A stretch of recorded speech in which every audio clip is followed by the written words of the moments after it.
Hello student, कैसे हैं बेटा आप? कैसा चल रहा है आपका रिवीजन? हमने क्या है फर्स्ट चैप्टर की नंबर सिस्टम की 2 एक्सरसाइज कर ली। आज हम कौन सी एक्सरसाइज करेंगे? एक्सरसाइज 1.3 करेंगे। 1.3 को करने से पहले हम एक बार क्या भी नंबर सिस्टम की और डिटेल कर लेते हैं। हमने रेशनल और इरेशनल के बारे में पढ़ा। बस मैंने केवल आपको क्या बताया था, rational number which can be written in the form p by q, जिसको हम कैसे फॉर्म में लिख सके स्टूडेंट?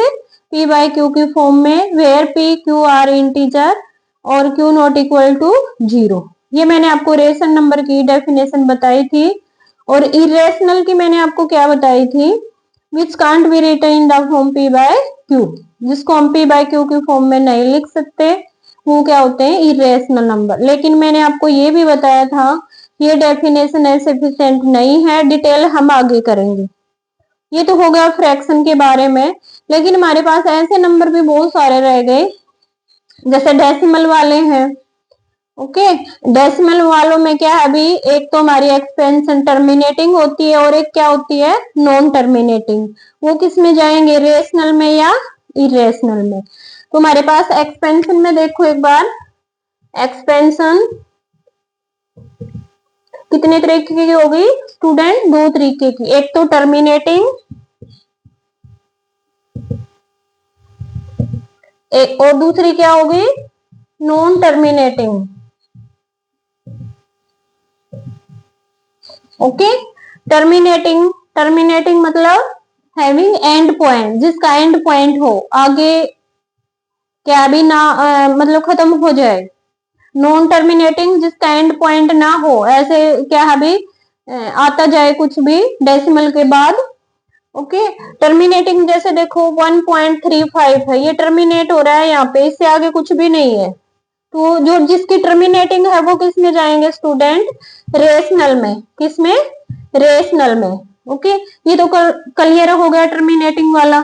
उसके बाद नॉन टर्मिनेटिंग में भी 2 हो गई। एक तो क्या हो गया? रिपीटिंग। क्या हो गया? रिपीटिंग। एक क्या हो गया? Non repeating.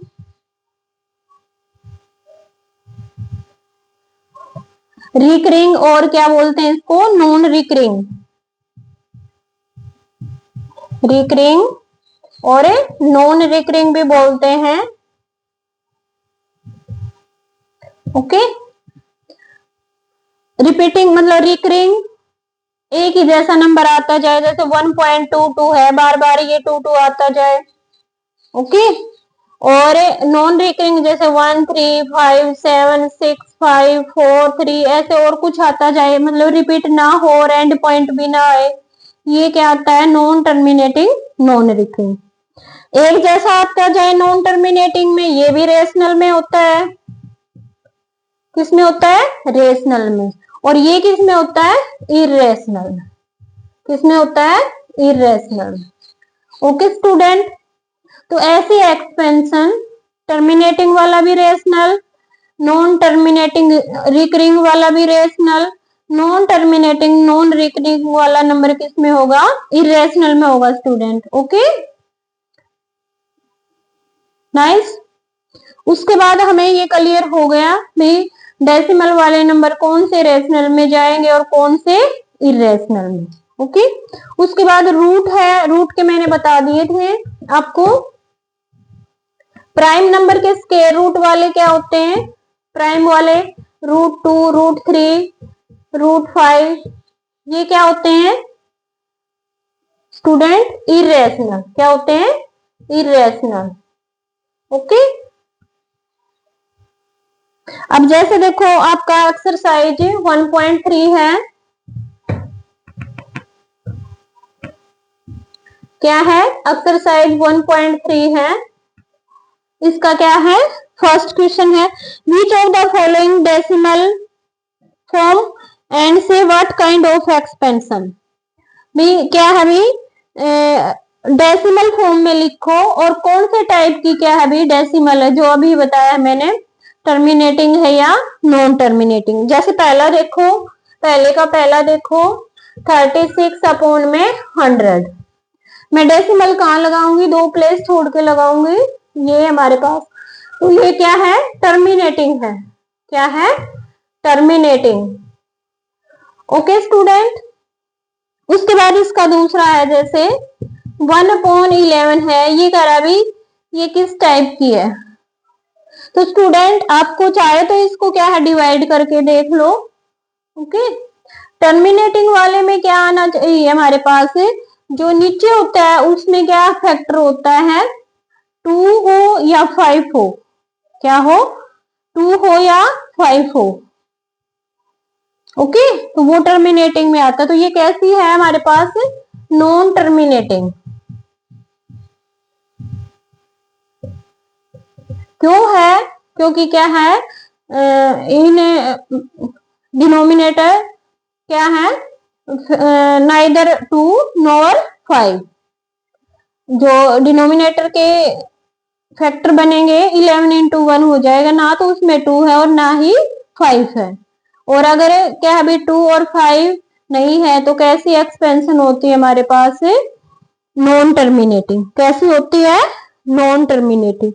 ओके स्टूडेंट, तो आपको ये कर लेने हैं। जैसे इसका एक पार्ट और करवा देती हूं मैं।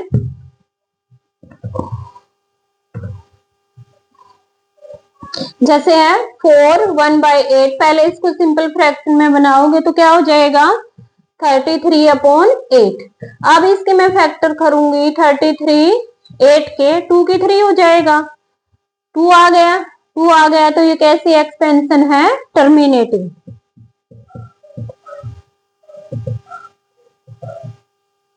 ओके स्टूडेंट, ये आपको कर लेना है। उसके बाद है सेकंड क्वेश्चन है इसका, ये कह रहा है 1/7 की क्या है, 0.14 और क्या है 2857 बार। बार का मतलब क्या है, अभी ये वाले डिजिट क्या होते हैं, रिपीट होते हैं। तो ये कह रहा है आप क्या है, डेसिमल एक्सपेंशन निकालो, ठीक है, विदाउट लॉन्ग डिवीजन। लॉन्ग से नहीं करना है आपको, ऐसे निकालो। 2/7 को मैं क्या लिख सकती हूँ, 2 इंटू में 1/7। इसकी एक्सपेंशन मेरे को पता है 0.14285 बार। मैं क्या कर दूंगी, 2 से मल्टीप्लाई कर दूंगी तो क्या आ जाएगा, 14 10 11 16 17 4 5 8 2। इसको भी क्या लिखोगे आप, बार लिखोगे।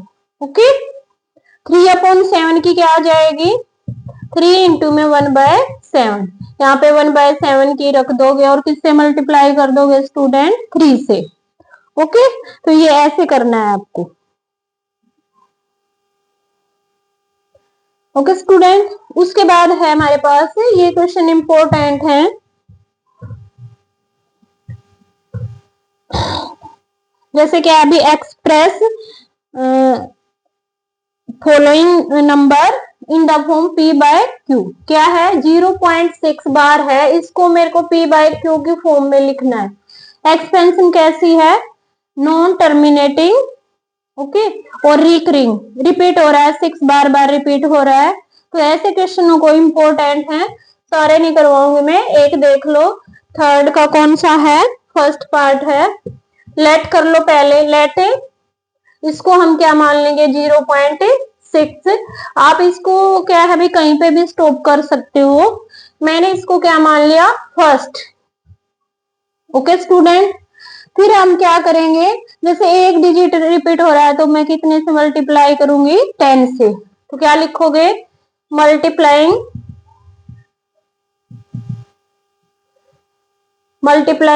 10 both side of equation first. तो क्या आ जाएगा, 10x। 0.66 बार को मैं 10 से मल्टीप्लाई करूंगी तो मेरा डेसिमल एक प्लेस पीछे चला जाएगा। इसको मैं क्या डालूंगी स्टूडेंट, सेकंड। क्या डालूंगी, सेकंड। फिर हम क्या करेंगे नेक्स्ट स्टेप में, सब्ट्रैक्ट करेंगे। क्या करेंगे, सब्ट्रैक्ट। subtracting सेकेंड, फर्स्ट को करो सब्ट्रैक्टिंग फर्स्ट फ्रॉम सेकेंड, तो हमारे पास क्या आ जाएगा 10x माइनस के एक्स 6.6 बार और 0.66 बार। 10 में से मैंने x सब्ट्रैक्ट किया स्टूडेंट, क्या आ गया x, और यहाँ पे जब हम सब्ट्रैक्ट करेंगे तो क्या आ जाएगा मेरे पास 10 में से मैंने x किया तो 9x आ गया। कितना आ गया 9x। यहाँ पे 6 आ जाएगा, ये इधर आ जाएगा 6/9, काटेंगे 3 से कटेगा तो क्या आंसर आ जाएगा 2/3।